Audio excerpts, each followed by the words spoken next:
Hello everybody out there on the interwebs. We're going to go ahead and rehash 5 things that Google has updated over the summer. Google Classroom is going to be a different video because there was a lot in there. But let's go ahead and talk about the 5 other things. So let's get started. Number 1 is the Quick Access Panel. Now you may be in Docs at some point in time, and over here on the right side there may be a little new thing. Oh, look down there. There's a little button. So you pull that out, it opens up the Quick Access Panel, which you might have seen in Google Mail, also known as Gmail. Yes, that thing. And they've now implemented it in other apps, and Docs is one of them. So you could be sitting here typing along. Oh, and you're like, oh wait, do I have an appointment today? I can check my calendar right here, and then I can even think, oh, I need to make an appointment for something. And I can go ahead and put a title, times, descriptions, guests, just like everything else in Calendar, and you can save it right there. I never had to leave Docs at any point in time. But let's say I might be typing and I'm thinking, oh, you know what? I have all this information in my Google Keep. I can hit the Google Keep button over here, pull up my notes, and maybe I want this note. I could just drag it over and it inserts that information straight into the doc for me. And maybe I'm not looking at putting information in. I can go ahead and go to the top, click take a note, and say a little note here.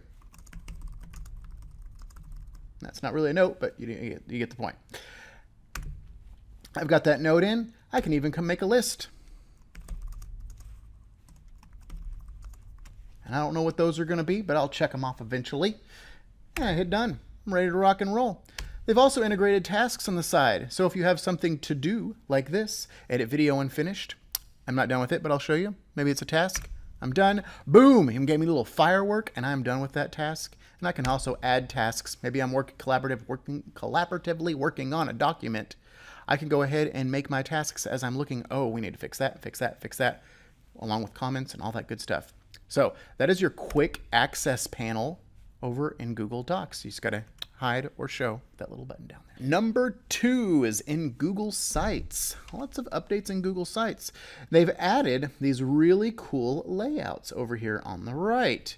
So that means maybe you're wanting to put some information in, but you just don't know how to make it look fancy. Maybe you just keep adding stuff and it's just kind of linear. Well, you can come over here and click one of these layouts and it'll set it up in columns for you. It'll add placeholders for your pictures, little headers for the text, and then even little subtitles down there. And you can edit that stuff, and you can still drag those things around, and they have different ones. So maybe you want a big picture and 2 little pictures, however that wants to look. So they're just kind of like templates that go in the page, and it just makes everything look nicer and prettier, and I would even say professional. So layouts. Next up is, you guessed it, it's number 3, is also in Google Sites. I told you, more than one update in Google Sites. They have added the functionality of buttons. Everybody loves a button, don't we? So wherever you want to add your button, just click on button right here over on the insert panel. We'll click button. We'll just name our button. For the sake of it, we'll just say this is a click here button. And then all you have to do is put your link in. Maybe you wanted to redirect to a different page on your website, or maybe you just want to redirect to an external page. Let's go to the ESC12 site, and we just say insert. Boom! And there you go. There's our button. And you can resize it. You can also change the color, but the only way to change the color is to go to your themes and change the color in your themes. Ah, and there it's yellow. But so much nicer than just clicking links. You have buttons because, like I said, everybody loves a button. So give buttons a try. So for number 4, I'd like to have a little talk about this thing called Apply Digital Skills. Yeah, it's not new. Some of you may have heard it for the first time, though, and that's why I want to bring it up, is not a lot of people use it, or I think they don't, or utilize it. And it's a great place that Google has created that have lessons, and they've already have instructional videos and step-by-step instructions for your kids to go through these lessons and learn how to use Google in just basic digital skills, as it says. And they also have a back to school kit that you'll see up here at the top when you get to the site. And it has all these wonderful tools for getting you and your kids started with Google in the classroom. They've got great handouts, and they also have this really cool starter activities and lessons that just get you going right here. They show you how long it's going to take, the videos are with it, and then even have the curriculum baked into all of that. Number 5 is not really an update, but something cool that kind of came out, or at least I found recently, and it is called Audio for Slides, and it's an extension for your Chrome browser. So it's down here. Sorry, yes, I have a problem with extensions. Just let's not talk about it.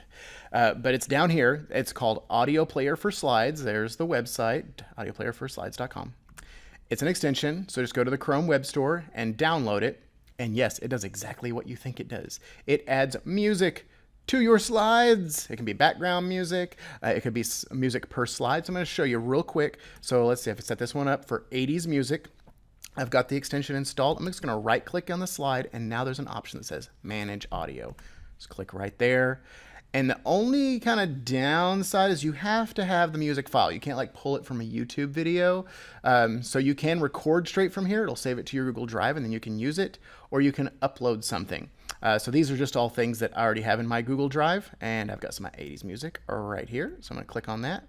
And then I have an option. I can make it go for one slide. I can make it go for multiple slides, or I can make it background audio for many slides. And then notice on each one, there's an option to loop. So I want it on multiple slides. I want it on slide number 4 and slide number 5. So I'm going to select those and I'm just going to hit apply.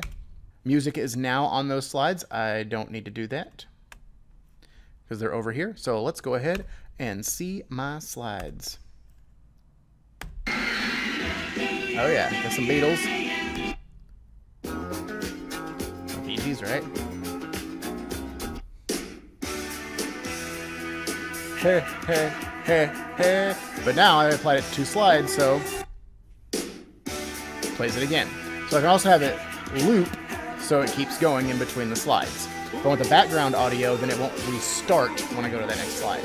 So check that out. It is awesome. I know a lot of people are looking for that. Audio player for slides.